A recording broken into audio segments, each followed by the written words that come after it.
басын аяғына дейін түсірдім Гүлназ үзбей.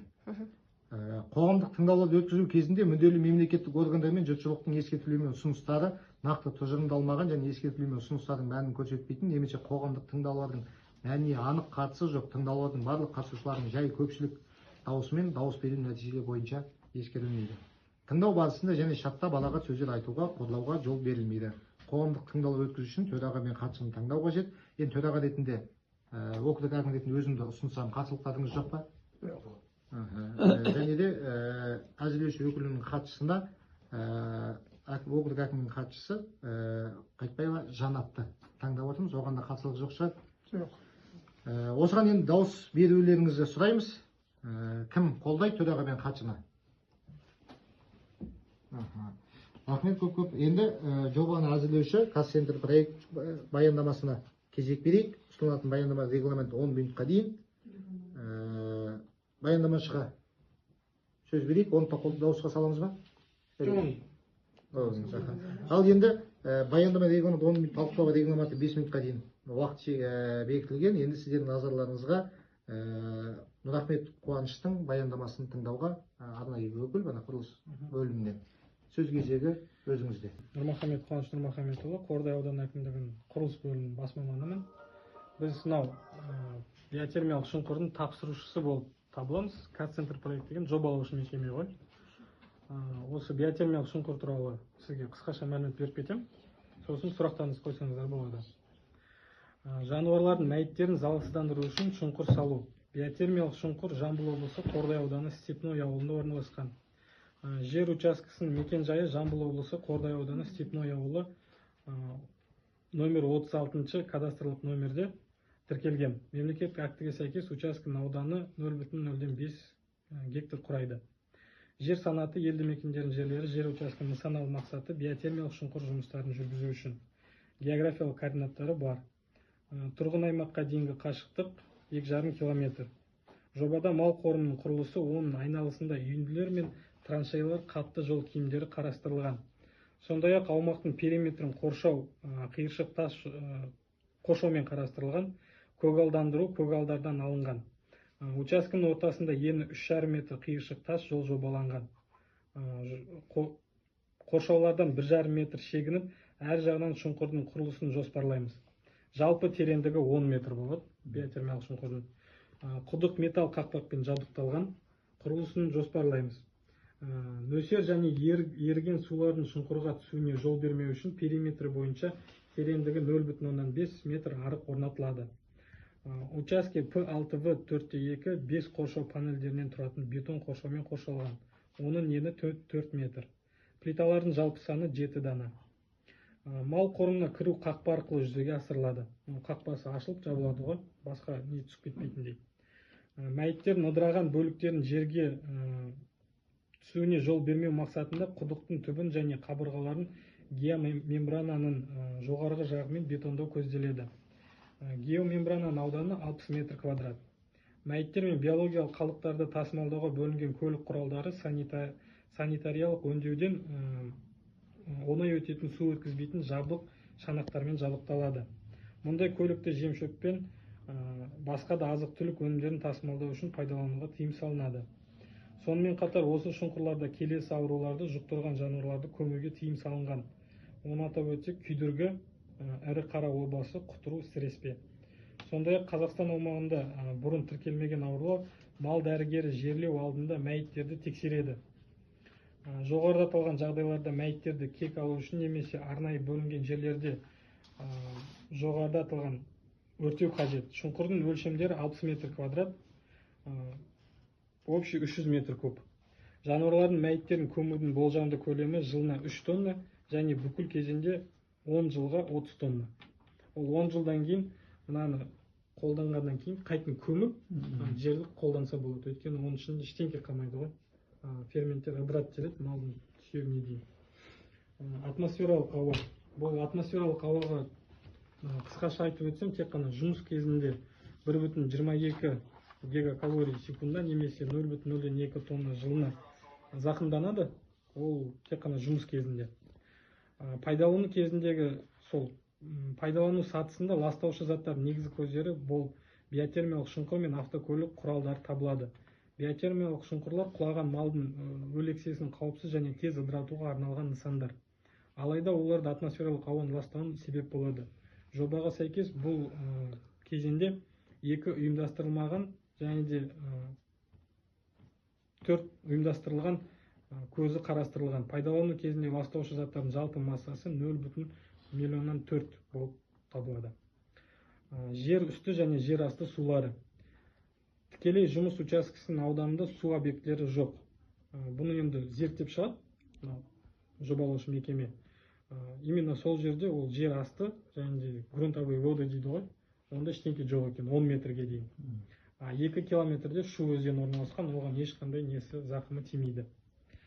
Өндіріс және түтіннің қалдықтары құрылыс кезеңі, құрылыс машиналары мен механизмдердің күнделікті техникалық қызмет көрсету нәтижесінде мұнаймен немесе мұнай өнімдерімен ластанған сүрту материалдар түріндегі қалдықтар түзіледі. Бұл қалдықтар құрамындағы мұнай немесе мұнай өнімдерінің мөлшері 15%-дан төмен болған жағдайда майлы шүберек ретінде жіктеледі. Құрылыс кезеңінде қалдықтардың түзілу көлеміне қатысты есептер төменде келтірілген. Алаңда жұмыс істейтін оданнан тұратын персоналдың тіршілік әрекетімен жылына 0,75 тонна коммуналдық қалдық түзіледі деп болжануда. Пайдалану кезеңі, пайдалану сатысында нысанда 2 қызметкер жұмыс жасайды. Олардың тіршілік әрекет нәтижесінде жылына шамамен 0,15 тонна қатты тұрмыстық қалдық түзіледі. Жануарлардың өлекселері жылына 3 тонна көлемінде мал қорының аумағында алдын ала зарарсыздандырылған күйде орналастырылады. Өсімдікте және жануарлар дүниесі. Енді бұл жерде де тексеріп шықты. Бұл жерде тек қана тұрмыстық жануарлар ғана бар. Қызыл кітапқа енген жануарлар жоқ. Степной ауылында. Зиянды әсерлерді азайту бойынша шаралар. Сулы шаң басу, тиеу, түсіру жұмыстар алдында топырақты су бүріккіш шланг арқылы ылғандандырады. Атмосфераға биоорганикалық шаңның таралуын азайту.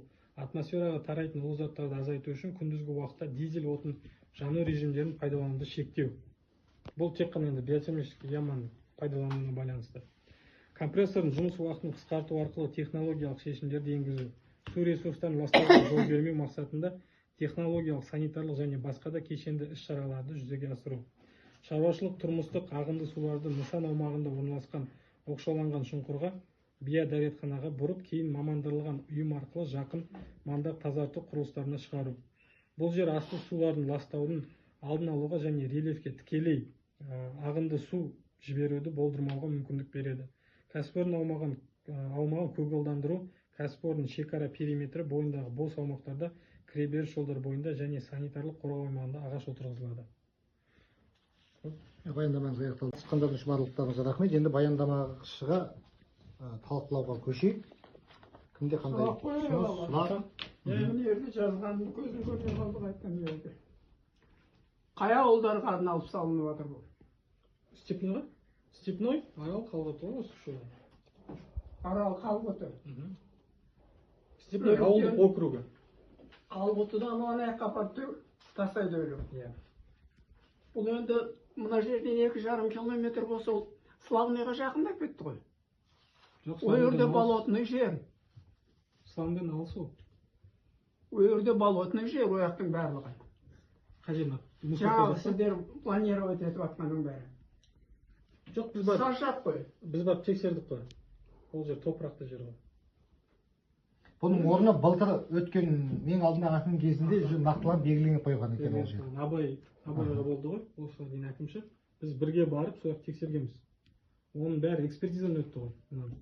Проектші экспертиза тексерді оны. Ауылға қанша расстояниеде орналасқан, қандай несі возможностьтары бар екенінше.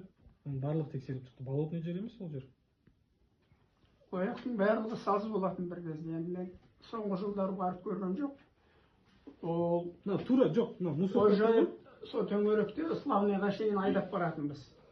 Сол төңіректің барлығы болотный жер болады. Шалшық енді батып кететіндей емес. Бірақ 1,5 метр қазсаң су шығып тұратын жер болады. Мына қазір мына саз болып жатқан, саз болмай құрғақ сияқты мал жайылып жүрген жердің барлығы болотный жер болады. Барлығы су болады. Шөптен басқа ештеңе шықпайтын жерде. Енді оның қаншалықты өліктер бар ғой, өліктерді апарасыз да сол жаққа саласыз, ауру пайда болмас үшін. Қалдықтар бар ғой, малдардың қалдықтары. Мысалға көшеде мысық, ит өліп жатады ғой, оның барлығын апарып сол жаққа салсаңыз болады. Немесе үйде ірі мал қайтыс болады ғой. Онымен кім айланысады, көшедегі өліп жатқан малдарды тапсырып кейін? Мысалға біз мынаны салып кеткен соң оны акиматтың немесе вет отделдің балансына өтсеміз, сол жерде олар бір маманды қарауға өздері береді. Ауылдың ішін қарауға. Жоқ, Жауап ауылдың ішін береді. қарамайды, жоқ. Оны акимат қарайды ғой енді. Ауылдың ішінде енді әр адам өзінің несіне қарайды ғой енді. Орын бар, орынға өтсе өткенде өлік қойды апарып каналжаға тастап кетті. Соны айтайын деген сол. Өлгенді біздің халық оған каналға апарады, каналдың ішіндегі суға тастайды. Сондай төңіректе. Енді ондай Ол түн ішінде істейді? Ондай тастамау үшін енді өтеді. Бетке беріңдерші. Бетке берсе олар өздері бір адамды тіркейді. Сосын олар жұмыс жасайды, Өткен ояққа лақтырған онда да сол көлге жаратпады ғой. Обязательно. Оны сондай Әркім өзі тасып апарып тастайды ғой ол. Әркім өзі тастайды апарып. Сіздің малыңыз өлсе, сіз апарып өзіңіз тастайсыз. енді мына ит, мысық, Оның бәрі жоққа тасталады. Оны кім апарып тастайды? Иесі апарып тастайды. Иесі жүргендер болса Қаңғыбас иттерді енді ол өздері атып өздері алып кетеді ғой. Атып жүрген адам көрмеді ме бұл жерде? Жоқ енді Адамды аттаса мысықта итті атпайды қазір. Ең бір шетінен итті атуға тоз бір шетінен болмайды.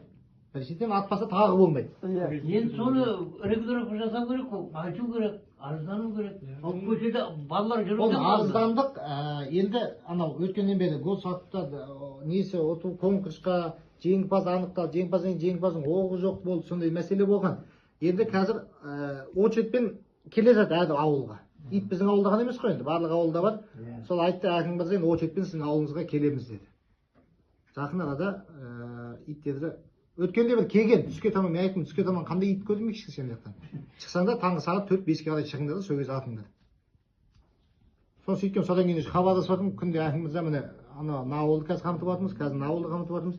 Сенің очередіңіз осы жаққа келеді деп, сол кезде келеді енді. Ұлып заводта апарып тастайды ғой. Дұрыс қой оны. Ауруларды нетеді, бір нәрсе етеді, сондай сияқты. Жоқ, енді істеріңізді сала беріңдер. Жоқ, оны біз қазір шешіп алайық. Біздің ит өлсе, шығарып тастаймыз, сельсовет апарып тасып апарып төксін сөйлейді. Жоқ, оны енді сосын уже организация болады ғой. Жоқ, оны былай, бір организацияға тапсырады олар. Жоқ, олар өзінше бөлек салына ма, или олар бар ма? Енді олар лұғзауытқа тастайтын болса, лұғзауытқа деп қарап отырмайды ғой. Адам қаяқтан таниды оны? Қай елге келді? Жоқ, ортасында қалып жатыр ғой. Олардың мусорный несі жоқ. Свалка жоқ оларда да. Свалка жоқ онда да. Олар біз енді ояққа қарамаймыз ғой. Біз оны қарап отырмаймыз ғой. Біз тек қана саламыз. Бұл кісілер салат, сосын араға өзіміз реттеп аламыз ғой. Завод қысың ба, халық тұрмысың ба деп екен, тексеріп отырамыз ғой. Оны енді өздеріңіз тексеріп отырмыз. Қашанға бітіресіңдер оны? Бітіргенде бұны енді бастайды. Енді бастағанда сол бір бітетін мерзім бар ғой? Бір жылда салады. Бір жылда? 12 ай ғой, 12 айда салып бітіреді ғой, тез ғой. бұған енді 3 ауылдың келісімі керек қой. 3 ауылдың тұрғындарының. Мына Степновай, Қалғұты, Славный үшеуінің келісімі керек па халықтың? Келісім дейді осы. Енді бүкіл халықтың атынан мына отырған 5-6 адам шеше алмаймыз ғой біз. Қоғамдық қында 10 адамға дейін өткізеді. Жетеді.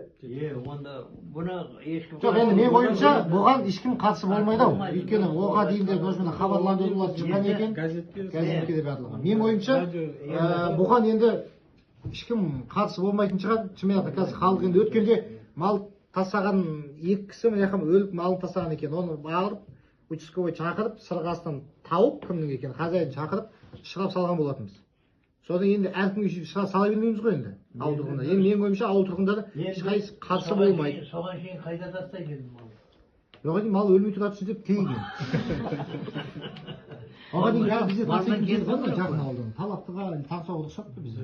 Балалар жақсы нәрсе. Дұрыс. бірақ біздің халыққа Оны оған ол кім сонша үйренбейді жаққа ол. апарып тастап жүреді? Біздің халықтың істейтіні Кімнің малы кіріп өледі? жатқан мал жоқ қой қазір, Құдай Аха, сақтасын. Құдай сақтасын. Кімнің малы өледі, сол барып өзі барып тастайды. Өзі апарып тастайды. Өзі апарып тастайды. Мына мусор шығарғандай да.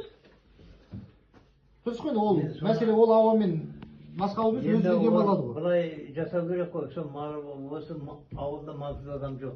Бәрі мал бар. Соған мына неден жариялау керек. Жариялаймыз ата. Мына не құрылып жатыр, сол құрылыс біткен уақытында соны Оны ақпараттандыру жұмыстарын жүргіземіз. Оны дұрыс. Группамыз бар, әр үй бар, әр жиналыс бар. Жақсы Басқа нәрсе. сұрақтарыңыз бар ма? Енді сұрақ бар. Аха. Сосын мына көше трассаның әңгімесі. Мынау бойынша. Мынау бойынша емес, анау Ол бойынша бойынша. қазір мен қалыңыз, мен сөйлесіп жауап беремін онда. Жоқ, мына адамдардың көзінше жауап бер. Бүгінгі талқылаудан кейін айтылған ескертулер мен ұсыныстарды ескере отырып, қоғамдық тыңдаулардың хаттамасы рәсімделеді.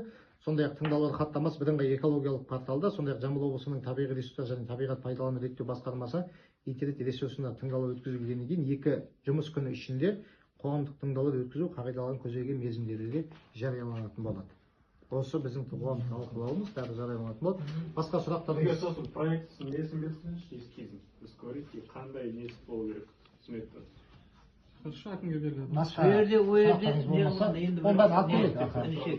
Сенің атың Қанша құйылған, қанша бұл жерде енді адам қойыла қойылғанда Екі адам болады Ол деді ғой. екі адам болады сол ғой, бұл кісі айтпағы не әкімдікке береміз дейді, не вет бөліміне береміз дейді. беделінің Аха. неге. Екеуі біреуіне береміз дейді. Содан кейін қайсысына береді, қайсысы өзінің балансын алады, сол ары қарай жауапкершілікпен жұмыс Олар жүргізеді ғой. жауапкершілік жасайды ғой. Біз оны ары қарай уже біз Бұл кісілер салып береді. біз салып береміз бұл. Дұрыс, иә.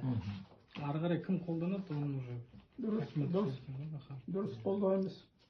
Енді Жақсы, сізге рахмет көп. Уақытыңызды бөліп, осы қоғамдық талқы өткізгенімізге, жұмыстарыңызға сәттілік.